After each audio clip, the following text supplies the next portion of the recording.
Hey everybody, welcome to the Kickstarter preview for Path of Light and Shadow. And unlike most previews, I have a somewhat final box art here, and this is done by Beth Sobel. She does art throughout the game, and a little spoiler, the art in this game is excellent, although I just will mention right now that I will be showing you prototype board and cards and components, so those will definitely change once the final production is out. Now, what is Path of Light and Shadow? It's a 2 to 4 player game. It takes about an hour and a half, 2 hours roughly. It's an area control game, has sort of deck building. The area control is sort of area control. It's a very, very different idea.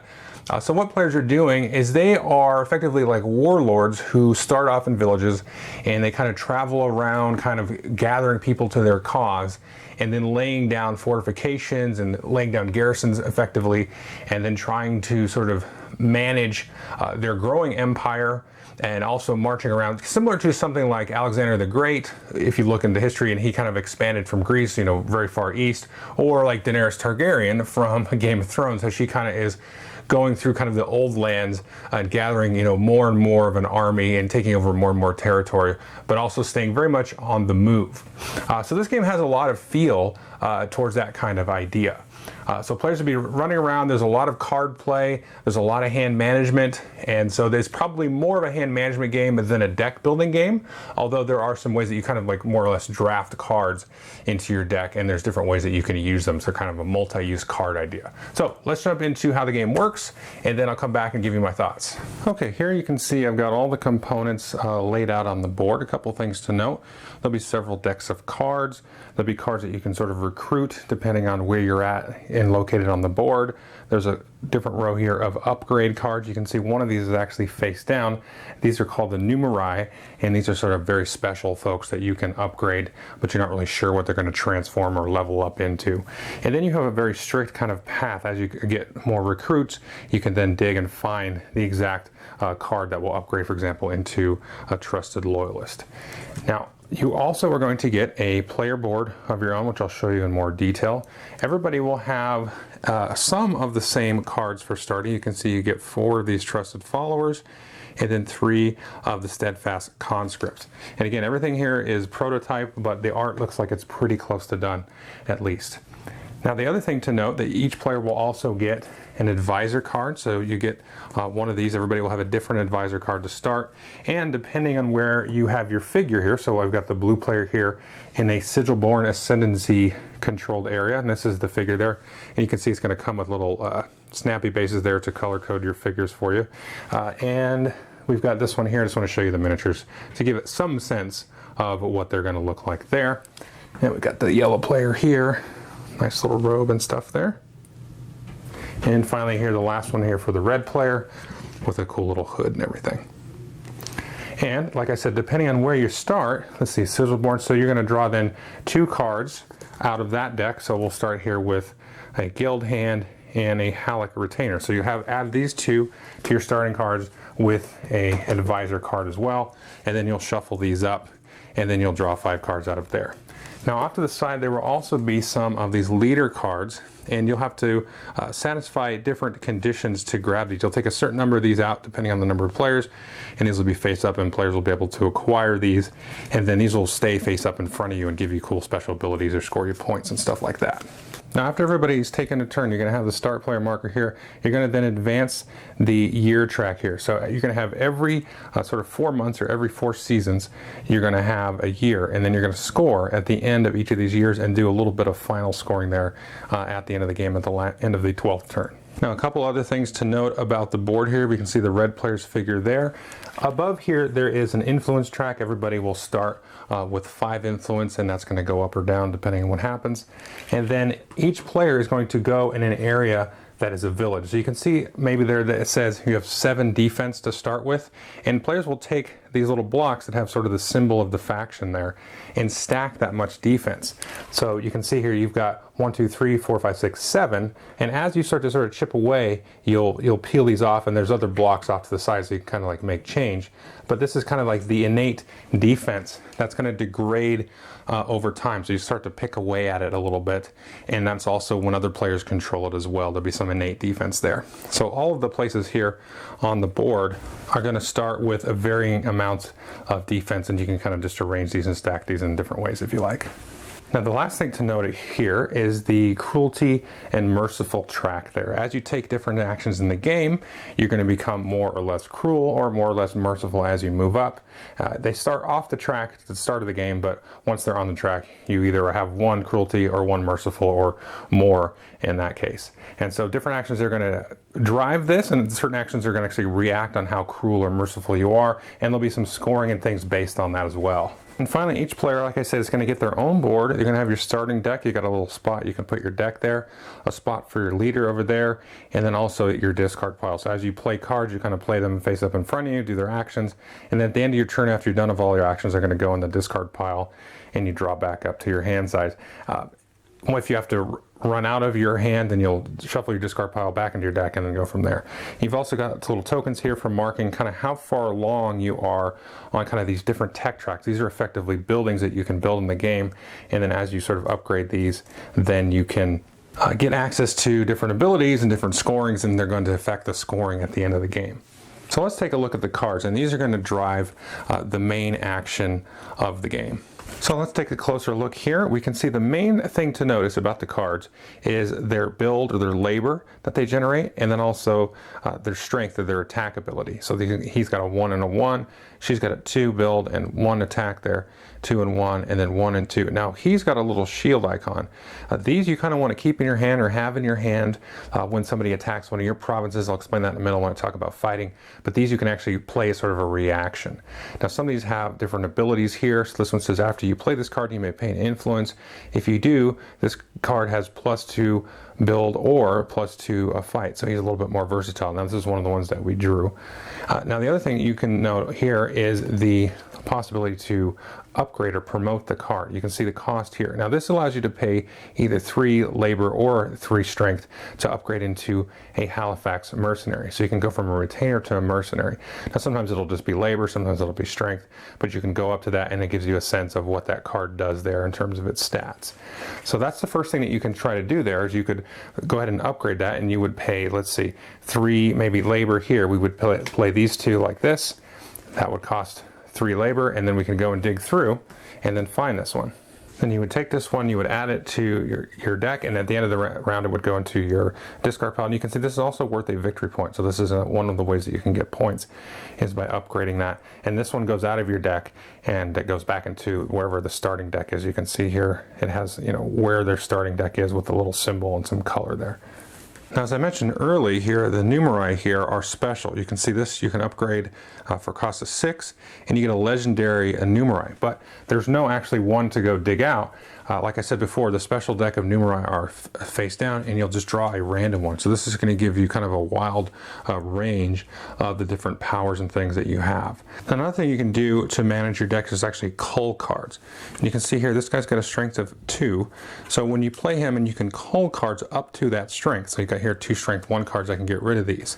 For each card that you cull, you're going to then gain 1 cruelty. So you're going to be a little bit cruel. You're kind of just, excommunicating them or exiling them from your band. The next thing you might do with your cards is actually build some of these structures.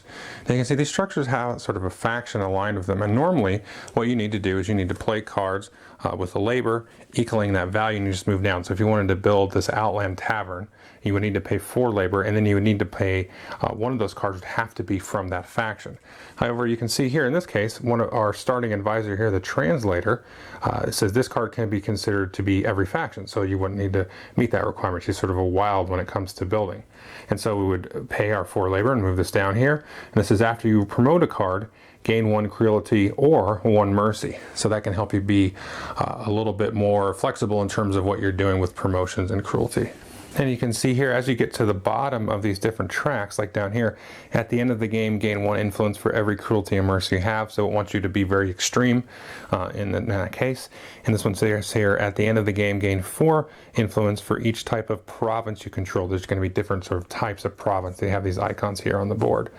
So these will give you kind of different sort of paths to your victory and strategy. Some cards, like this advisor here, have an action. So for one of your actions, you can just play the card and do what it says. And you can also, once per turn, take control of one of the face-up leaders here. So this one has a condition of control at least 2 of the provinces with that icon. Then you can take that, and then it gives you a special ability when you defend related to those types of provinces, and also give you 2 points. You can only get one of these per turn. Now the other thing that you can do once per turn is move your figure 1 space there. Now some of the spaces, like this one here, have a port symbol, and you can move that to any other space that has a port symbol. So you can effectively travel by sea or just move to an adjacent spot by land. And that brings us to the final action, which is going to be to conquer. Now to conquer a space or attack a space, you have to be in that location, so you'll move your figure there and attempt to conquer it. And you can see the innate strength here shown by these different building structures. So this one has starting with 7. We know that's the kind of target strength we're going for, but combat's very interesting. So let's say I have these cards in my hand here. We can see we've got 1, 2, 6, and 9 strength when we attack. We would play these cards, but the interesting thing is the one with the highest strength, we're not actually going to use this one. Now we have 5 strength. Now this 4th one, we're going to roll dice equal to its strength. So we've got at least 5 strength. We know we need to get to 7, and we're going to roll 4 of these custom dice here. So we're going to take these dice here, and then we're going to roll them. Let's just see what we get there. And so we've got here like that. What we were looking for was not these symbols. These are rune symbols. What we want are these strength symbols here. If we got that, that's got 3 on it. So let's pretend we rolled that just for a better example. And so we had 5 plus 3, which either equals or exceeds that. Go ahead and place one of our banners here to show that we own that. So we'll stick that there on the top like that. So that's our new fortress and our new province that we own. Then we'll be able to draw 2 cards and recruit these 2 cards to our deck. These people are going to join us from that particular faction, whatever matches the faction there. We'll take 2 cards off of there and they will join us. And then you're going to resolve Ruin. Now Ruin is interesting because we've beaten the defense, but basically the outcome and the sort of byproduct of the battle is it's going to lose 2 of its structures there. So we're going to take this is 3, and then we'll take and make change for that. So the innate defense now is a little bit less. So when another player wants to come and maybe attack this province, the innate strength is lessened. So we have to be sort of very careful about, how much do we actually throw at it, and we got to be careful about Ruin because we may get hold of it, but then it will be more susceptible for somebody else to take, or maybe you just go and you kind of have more of an attitude of just kind of laying waste to the land. You can kind of balance those 2 ideas there. There are other cards that will interact with the conquer ability here. So like this guy here, the Blood Axe that we played.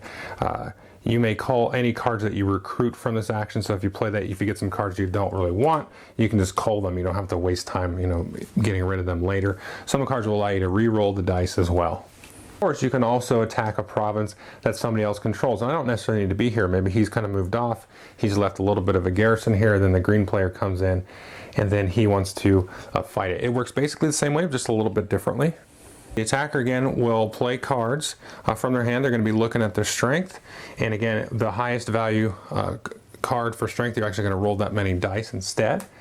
Defender, if they have cards with the defense in their hands, they can play those, but only those if they have these in their hand can they play that.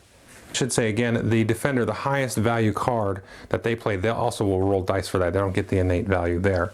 So they're each going to roll dice.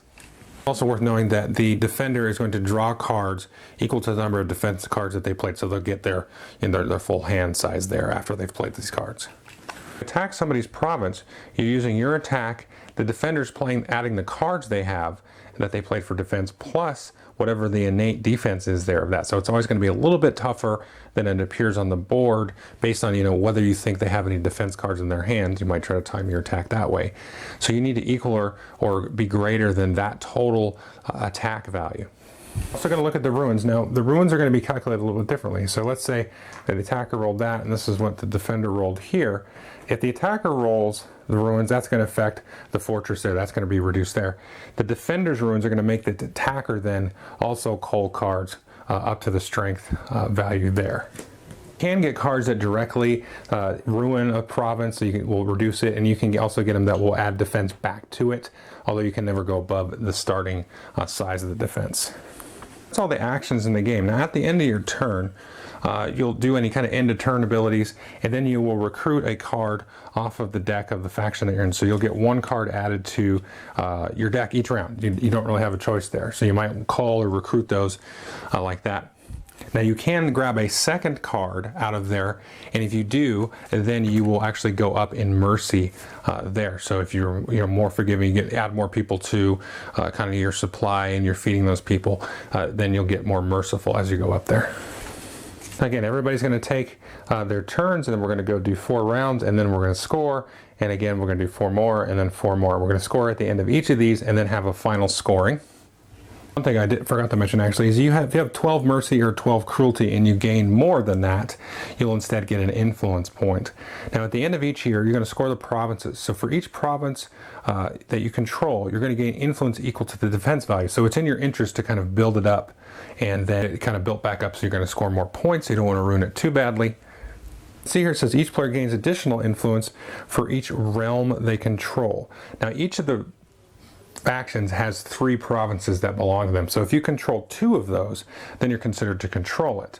And so in this case, you could get 4 points per realm at the end of year 1, and then all the way down to 12 points per realm. So it does behoove you to kind of focus on one faction over the other. And again, that's going to drive the cards that go into your deck, because that's going to be where you're spending the most time. So this is going to happen each year. Then at the end of the game, you get 1 influence for each structure. And again, these are the structures that you've built. And you also get some bonus points for the other structures there. You get points for the cards that are in your deck, because remember, some of the cards here have a victory point. You score points for all of the leaders there, because they also have points. Okay, so that is a Path of Light and Shadow. Now, to me, the most interesting thing about this game is the cruelty track and kind of the 4 different factions, and how that really will help you kind of guide your strategy and help you mix up your strategy as you play the game multiple times. Now, a lot of the cards are really going to trigger off of you being cruel or you being merciful. The numeri, those special guys, are kind of like Jedi or mystic wanderer types of people. That is very interesting, because those will give you kind of 2 actions on the cards. If you're cruel, if you're mostly cruel, then you kind of do it this way. If you're mostly merciful, you can do it this way. But a lot of the other upgrade cards are very specific, so you got to be very sort of cognizant and purposeful about what you're going to do and which areas you're moving into, because that's the kind of stuff you're going to recruit. Those are the kind of people you're going to bring to your side. And it has that kind of perfect balance of like purposeful deck building versus like, hey, these people showed up and I'm not really sure about them, but that's who is here. So that makes you act very tactically, and it really kind of helps you, I think, add to the replayability in a way, because like, okay, I got these people and they're really good at doing this. I wasn't really planning on doing this, so maybe I call them and I get rid of them. That's going to make me a little bit more cruel, so I got to maybe balance that with some other cards that add to my mercy. Or maybe, okay, yeah, I kind of like the cut of your jib, so I'm going to kind of go that way. I'll make some use out of you, at least for a little while. Or maybe as you start to learn the upgrade cards, you're like, okay, I can get this guy, I'll upgrade him into this other thing, and now my engine's kind of rolling there. And a lot of the cards are very based on the different types of strategies. You can do kind of the slash and burn strategy. You can do a little bit more of an engine building type of strategy, and really focus on certain tracks in your structure board. And so everything kind of really fits together in a nice, tightly woven way in terms of the design, also in terms of the theme, because it really has that sort of very ancient feel to what a conqueror would be. It also kind of reminds me a little bit of like Conan the Barbarian or something like that, where he's going along Hyboria and he starts to amass like a band, and eventually he becomes like a king. So you really have the sense of like starting from nothing.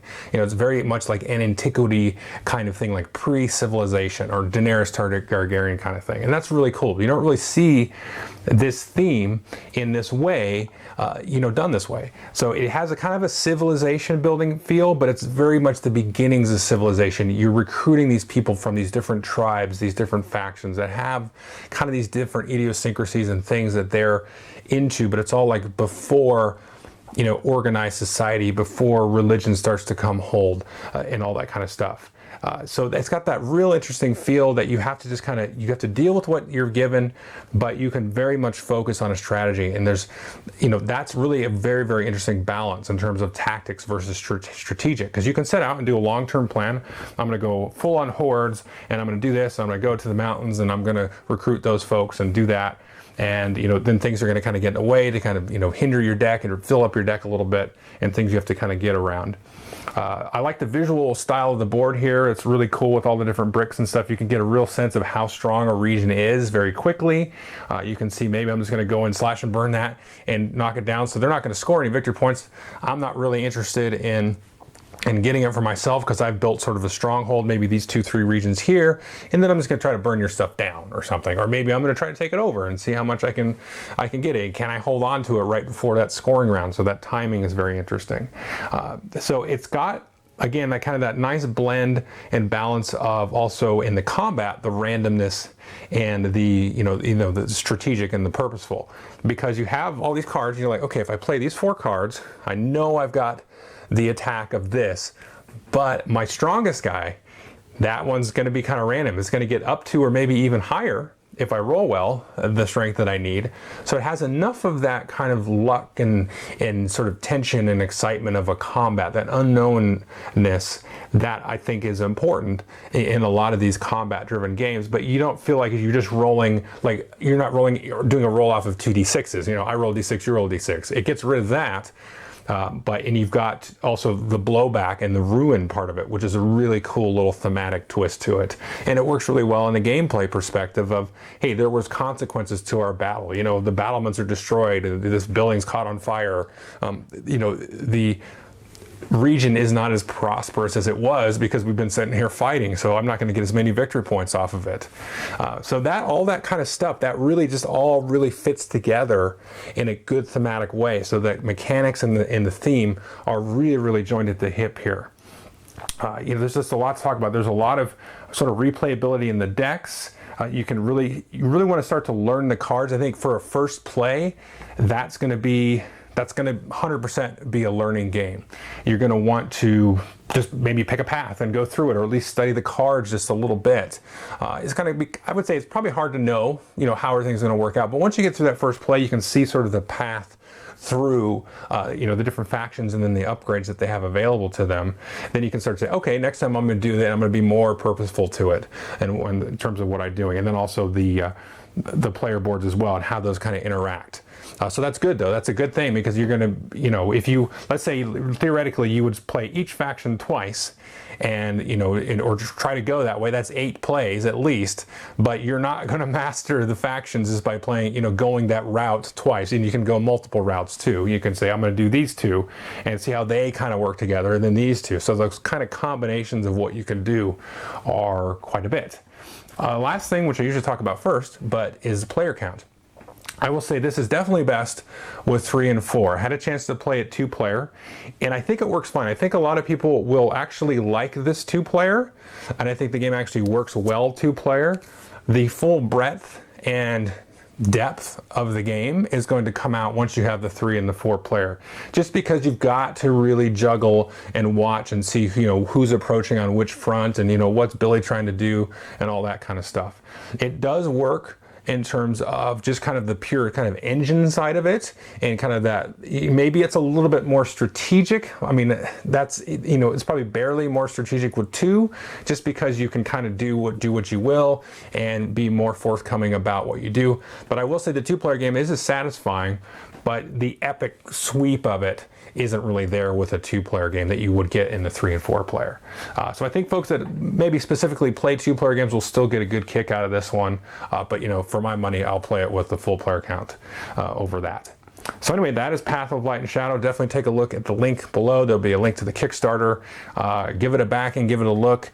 I think it's a very, very unique game in terms of the visual appeal, but in terms of also the mechanics, because the mechanics are somewhat familiar. It kind of feels like card drafting, deck building kind of stuff. You've got sort of your tech track on your board, but the way they all kind of intermesh and everything is very, very unique and different. So I think folks that like that Civilization, sort of the dudes on the map, it's more like dude on a map, that kind of game, this will be a nice breath of fresh air for you. So definitely take a look at it. Thanks.